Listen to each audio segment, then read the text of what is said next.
ছাত্র জনতার অভ্যুত্থানে পতিত আওয়ামী লীগ সরকারের আমলে বাংলাদেশ থেকে পাচার হওয়া অর্থ আইনি প্রক্রিয়ায় ফেরত আনতে সহযোগিতার আশ্বাস দিয়েছে যুক্তরাজ্য।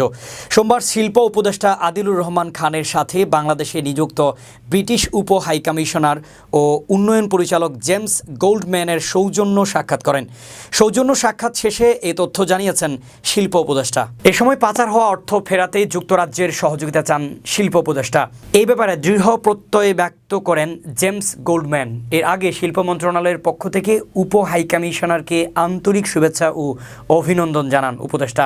তিনি বলেন, ব্রিটেন দীর্ঘদিন ধরে বাংলাদেশের বিশ্বস্ত উন্নয়ন সহযোগী। বাণিজ্য ও বিনিয়োগের ক্ষেত্রে দুই দেশের মধ্যে চমৎকার দ্বিপাক্ষিক সম্পর্ক রয়েছে।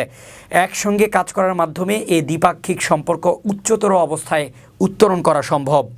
এ সময় বিগত সরকারের আমলে বাংলাদেশ থেকে পাচার হওয়া অর্থ ফেরাতে যুক্তরাজ্য সরকারের সহযোগিতা কামনা করেন শিল্প উপদেষ্টা আদিলুর রহমান খান। ব্রিটিশ উপ হাই কমিশনার জেমস গোল্ডম্যান অন্তর্বর্তী সরকারকে সমর্থনের কথা ব্যক্ত করেন। তিনি বলেন, বাংলাদেশ ও যুক্তরাজ্য একসঙ্গে কাজ করছে এবং বিশেষায়িত দল গঠনের মাধ্যমে আরও নিবিড়ভাবে কাজ করতে চায়।